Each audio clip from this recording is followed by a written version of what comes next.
우리 사도행전 1장 8절을 앉아 읽겠습니다.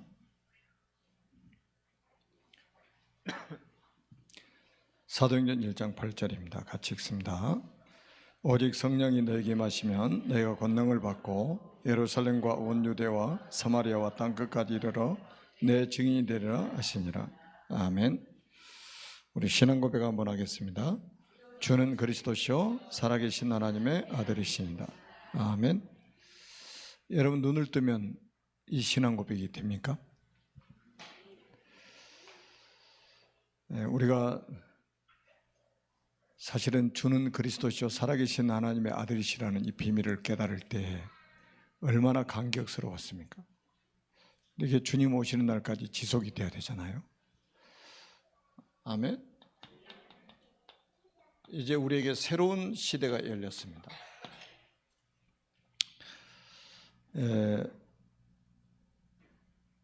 이게 이제 우리 마음이란 말이에요. 우리 마음에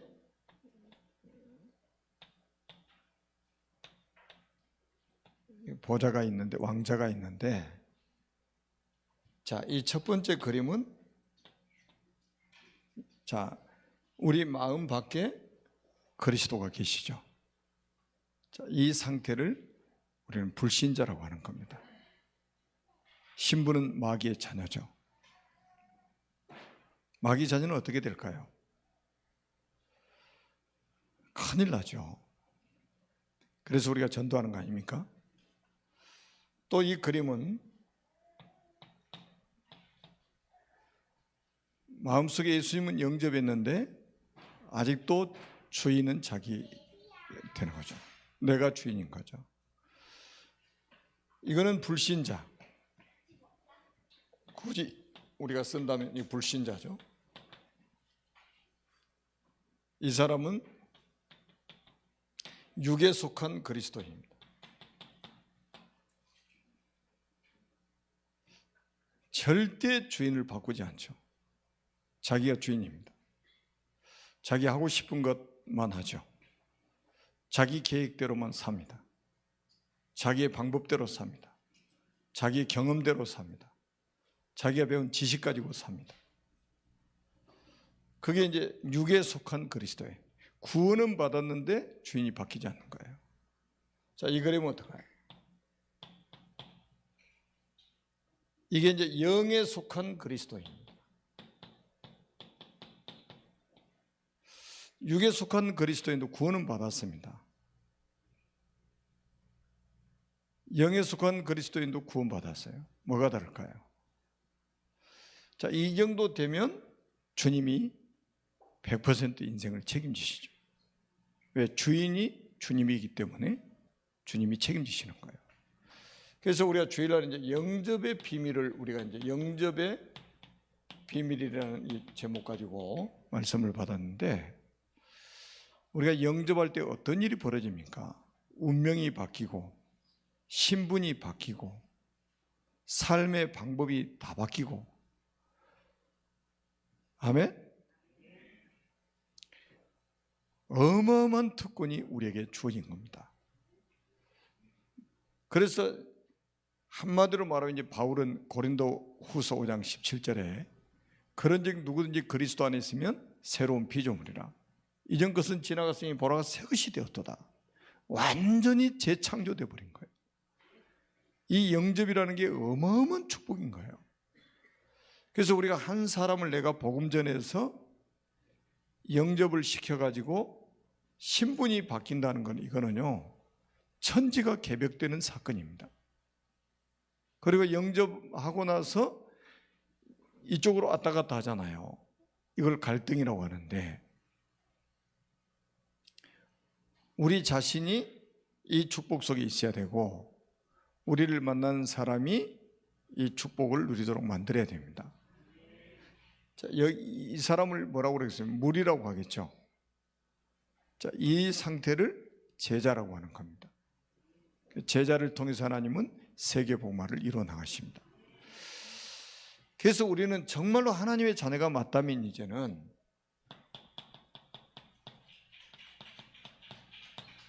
새로운 기도에 도전을 해야 됩니다. 그래서 우리는 이 땅에 우리가 구원받았지만 이 땅에 살아야 되잖아요. 그래서 위에서 주시는 힘이 우리에게 있어야 된단 말이에요. 왜 힘이 필요합니까? 우리가 싸워야 될 대상이 있어요. 우리의 대적이 있단 말이에요. 그 대적과 우리가 싸워야 되기 때문에 위에서 주시는 힘이 우리에게 필요한 거예요.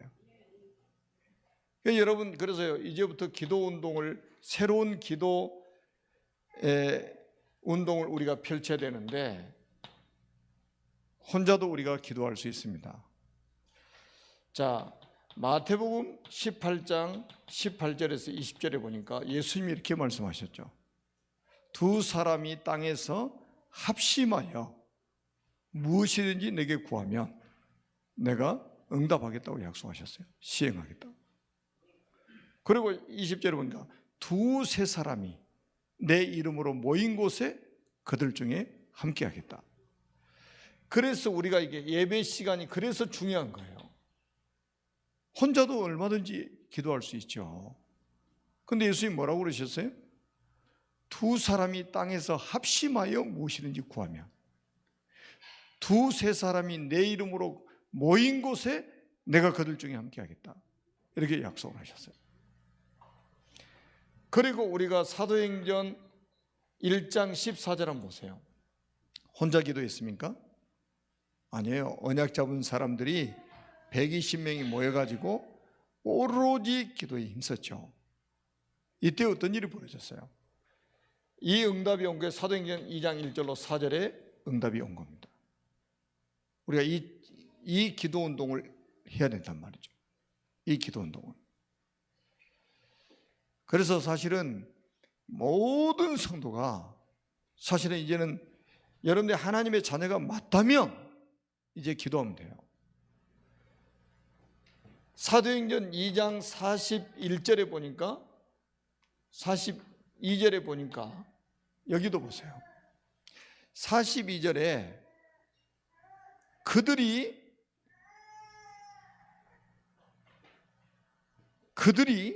그 앞에 이제 41절을 염두에 두고 하는 말이죠. 사도의 가르침을 받아 서로 교제하며 떡을 떼며 오로지 기도에 힘쓰더라. 그러니까 2장 41절 3천 제자가 한 자리에 모여서 말씀을 붙잡고 오로지 기도했다는 거예요. 이게 어마어마한 사건이에요. 기도 운동을 해야 된다니까요. 사도행전 12장 1절로 25절도 한번 보세요. 사도 베드로가 옥에 갇혔고 초대교회는 큰 위기를 만났습니다. 그때 마가의 집에 모여가지고 집중해서 기도했습니다. 그날 밤에 놀라운 일이 벌어졌죠. 베드로는 옥에서 나오고 헤롯은 충이 먹어서 죽게 되는 일이 벌어졌습니다. 여러분, 이거 한 번만 우리가 체험을 한다면 자, 어떻게 될까요? 그 인생이 완전히 바뀔 겁니다. 한 번만 체험하면. 중요한 기도 제목을 가지고 우리가 정말로 기도 운동을 해보게 됩니다. 여러분, 지금 우리는 RTC 원년 작년에 맞이해서 지금 RTC 시대 우리 지금 RTC 원년으로 자꾸 기도하고 있잖아요. 뭐 237 이민자 지원센터라든지 서밋스쿨이라든지 얼마나 중요합니까? 정말로 기도해야 돼요. 자, 그러면 이제 어떤 일이 벌어지겠습니까? 결국은 사도행전 1장 3절에 보니까 하나님의 나라가 임하게 된다 이 말이죠. 하나님의 나라가 임하게 돼요. 이때까지 기도하면 됩니다. 하나님의 나라 임할 때까지. 그래서 우리가 24시 기도가 되어야 진짜 기도가 되는 거예요. 24시 기도가 되어야 진짜 기도가 되는 사람이에요. 여러분, 솔직히 교회 직분자들이요, 기도의 비밀이 없으면 무슨 힘으로 그 직분을 감당할 수 있겠어요? 여러분, 이게 지금 세상에서 국회의원이나 이 정치인들은 자기 힘으로 해야 되잖아요. 자기 힘으로. 그러니까 얼마나 힘들겠습니까? 여러분, 교회에서 교사를 한다, 구역장을 한다, 이게 무슨 힘으로 해야 되겠습니까? 위에서 주시는 힘을 가지고 해야 되잖아요. 그래야 그 사역이 행복해지는 거예요. 내 힘이 아니기 때문에. 그런데 만약에 이런 비밀이 없이 우리가 교회 안에서 어떤 직책을 만들어가지고 그를 감당하려고 하면 자기 힘으로 해야 되기 때문에 한계가 오는 거예요. 그래서 그 누림이 아니고 노동이 되어버리는 거예요. 그 한계가 온단 말이죠. 지속을 못하는 거예요. 그래서 우리는 진짜 여러분이 하나님의 자녀 맞다면 이제는 기도운동, 새로운 기도운동을 시작해라. 기도운동. 모여서 기도해라. 구역예배도 모여서 기도하고, 기관들 모여서 기도하고, 가정에서 가족들이 모여서 기도하고, 기도운동을 일으켜야 한다. 두 번째는 새로운 전도운동입니다.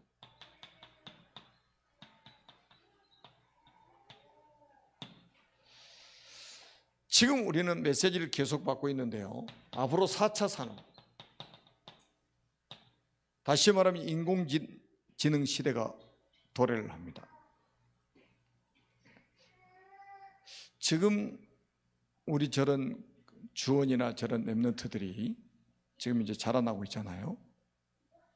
저 아이들이 어른이 될 때 정도 되면 지금 판도하고 완전히 달라져 버립니다. 지금 있는 직업들 거의 다 없어질 수 있어요. 지금 막 미래를 준비한다고 하는데 정작 저 아이들이 커가지고 직장 취직을 하려고 하면 내가 준비했던 직장이 없어져 버린다니까요. 직업 자체가 없어져 버린다. 그런 시대가 올 수 있다 이 말이죠. 그래서 우리가 이제 이 4차 산업 시대에 중요한 것은 뭐냐? 아무리 인공지능이 발달을 해도 우리 사람의 영적 문제는 해결하지 못합니다. 그래서 결국은 뭡니까? 인생은 하나님을 만나야 되기 때문에 모든 인간에게는 복음이 필요하다 이 말이에요. 그러니까 앞으로 가면 갈수록 복음 가진 사람은 전도하기는 가장 쉬워집니다. 지금도 현장에 사람 만나면 귀신 보는 사람이 얼마나 많습니까? 지금도. 오늘도 우리 교천지교에서 예배를 드리고요, 포럼 좀 해보니까요, 그분이 주변에 있는 사람 다 귀신 보고 있더라고요. 진짜 끔찍한 일 아니에요? 그러니까 앞으로 정상적인 정신을 가지고 살아갈 수 없는 시대가 온다니까요. 왜? 영적인 존재니까 하나님을 떠나서는 살 수가 없는 거예요. 그래서 진짜 복음 가진 사람이 맞다면 4차 산업시대가 오면 전도하기는 더 쉬워진다 이 말이에요. 지금부터 준비하시라니까요. 그래서 우리가 이제는 뭡니까? 우리가 준비해야 될 게 뭐냐 이 말이죠. 우리가 준비해야 될 거. 앞으로요, 여러분들이 집중 시대,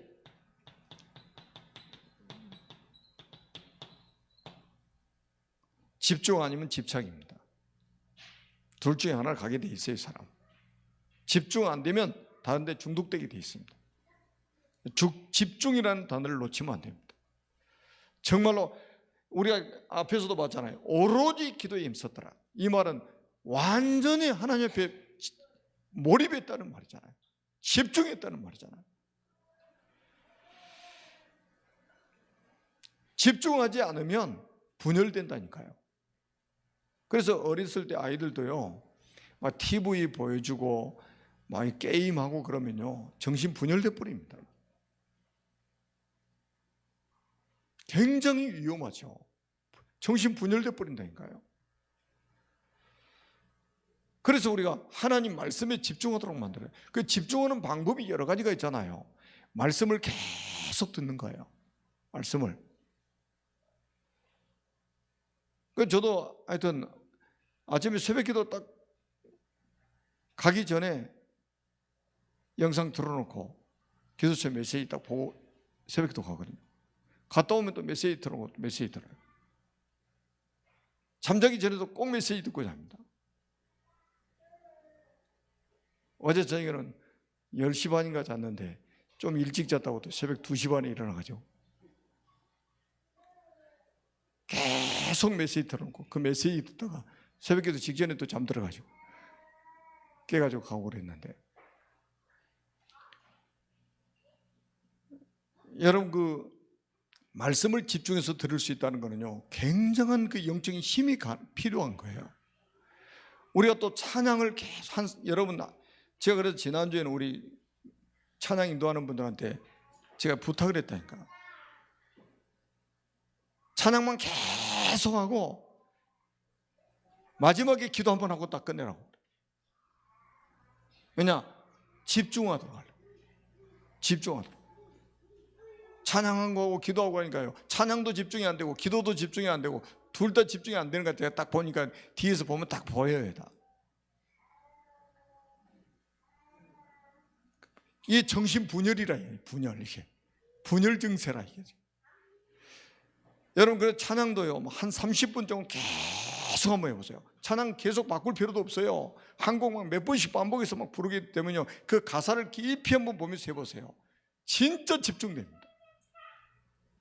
그 단계까지 우리가 도전해야 돼요. 그리고 메시지도 녹취하면서 한번 들어보세요. 그리고 암송해 보세요. 이게 전부 집중하는 방법이에요. 그 집중 시대를 우리가 딱 언약으로 붙잡아야 돼요. 집중 시대. 진짜 한번 도전해 보세요. 메시지 틀어놓고 뭐 왔다 갔다 뭐 일하다 틀어놓고 이렇게도 하면서도 우리가 은혜를 받지만, 가능하면 시간이 가능하다면 녹취하면서 듣는 것도 굉장히 중요한 방법이죠. 집중하는 방법.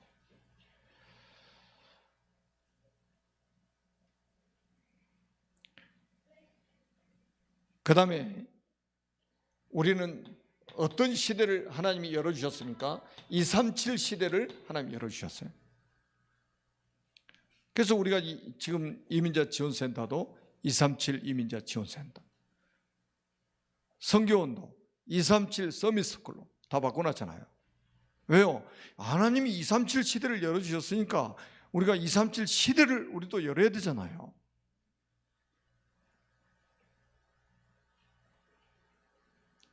참 감사하죠. 우리가 진짜 이게 막 237 서밋스쿨을 딱 리모델링 한다고 그러니까 막 기도하고 막 헌신하고 막 얼마나 감사한지 몰라요.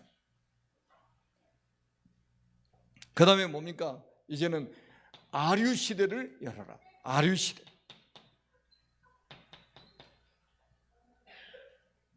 그러니까 이제 목회자가 되기 위해서만 신학을 하는 게 아니다. 우리 중직자들도 가능하면 신학을 해라. 그 다음에 뭡니까? 치유 시대입니다. 세상이 전부 병들기 때문에 앞으로 치유 시대를 열어야 됩니다. 하나님이 이 메시지를 주신 것은 이 시대를 하나님이 여시기 위해서 그런 거예요. 의사가 고칠 수 없는 병을 복음으로 우리는 고칠 수 있다 이 말이죠. 그리고 반드시 우리는 뭡니까? TCK 시대를 열어라. 여러분들이 237 서밋 스쿨을 위해서 기도하는데요, 이거 굉장히 중요합니다. 제가 이제 우리 통합을 이렇게 이제 하나 우리 선생님들이 이게 딱 원내스 돼 가지고 이제 통합을 해서 이제 시작을 하게 되잖아요. 여러분 우리 랩런트들이요, 이 TCK들하고 같이 하려면 옛날 같으면 외국에 유학 가야 돼요. 외국에 유학 가야 그런 경험을 할 수 있다니까요. 그런데 우리가 유학 가지 않고 지금 와 있는 TCK들하고 같이 어우러져 가지고 같이 이거요, 생활만 해도 이거는 그 뇌 구조가 세계화돼 버리는 거예요. 여러분 유학 한번 보내면 돈 얼마나 많이 듭니까? 혼자 보낼 수 있습니까? 엄마 따라가야 돼요. 아빠는 뭐 됩니까? 기러기 아빠 돼요. 기러기 아빠 돼가지고 정신 문제 와가지고 가정이 무너지네, 자살하고 막 난리잖아요. 근데 우리는 와 있는 TCK하고 우리 랩런트들 같이 뒤섞여가지고 교육을 한다? 이거는 돈 주고 해야 될 일이라 이 말이죠. 이게 어마어마한 돈을 투자해서. 그런데 우리는 이 축복을 우리가 하나님이 주셨잖아요. 이게 우리 TCK들도 우리 랩런트들 만나가지고 같이 이렇게 한다는 게 얼마나 축복입니까? 하여튼 우리가 이 받은 응답들이 이게 다죠. 그리고 뭡니까? 랩런트 서밋 시대를 열어야 됩니다. 랩런트 서밋을 이렇게 해야 돼요. 서밋. 그리고 우리는 뭡니까? 이제는 개인 전도 스케줄을 가지고 있어야 됩니다. 모든 성도가 개인 전도 스케줄을 가져라.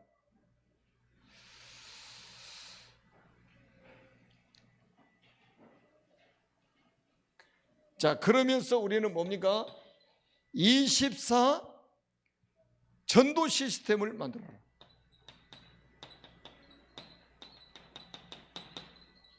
24 전도 시스템을 만들어라.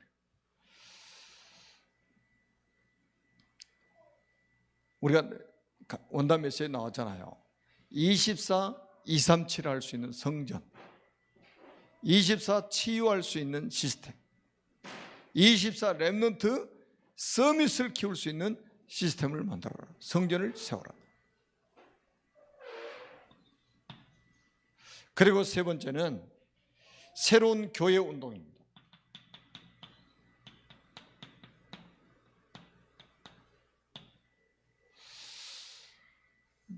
제가 우리 청년들한테도 우리 생명 초청하기 전에 제가 카톡방에 글을 간단하게 올렸어요.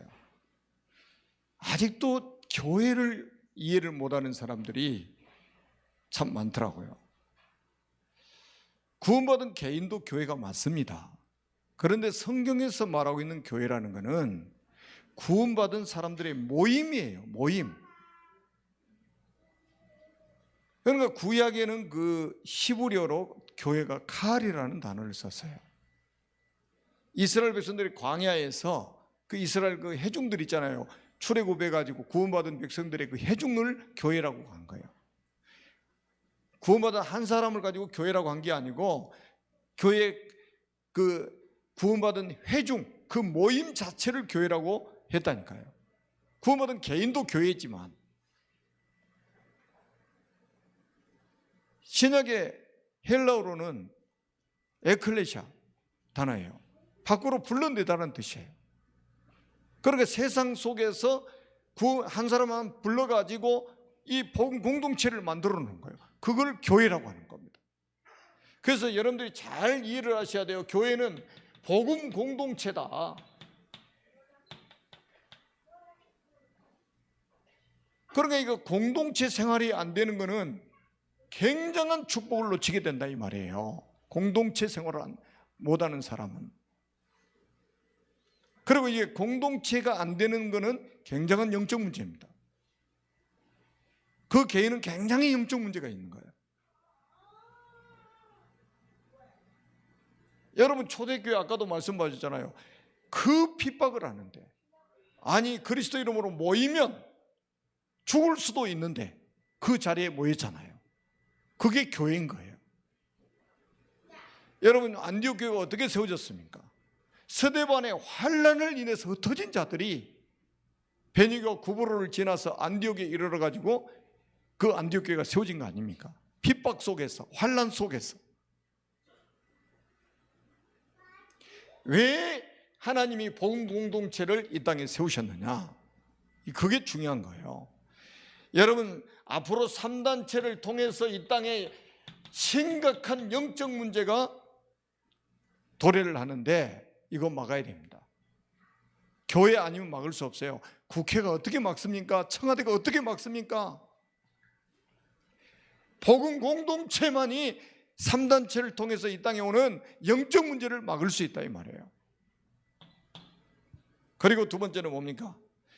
앞으로 3단체를 통해서는 이 문화 완전히 사탄 문화잖아요. 지금 여러분 그 아이들이 좋아하는 그 아이돌이잖아요. 뭐 BTS라든지 뭐 강남스타일 했던 그 누구예요? 뭐 싸이라든지 전부 그 3단체가 뒤에서 밀어줘가지고 그렇게 된 거 아니겠어요? 심각합니다. 그리고 본인들은 다 죽어가는 거예요. 앞으로 귀신 보고 다 죽어가는 거예요. 사단은 문화를 통해서 전 세계를 무너뜨리려고 한다 이 말이죠. 그리고 그래서 뭡니까? 앞으로 3단체를 통해서 이 땅에 오는 재앙을 막으시려고 하나님이 복음 공동체를 이 땅에 세웠는데 그게 바로 교회다 이 말이죠.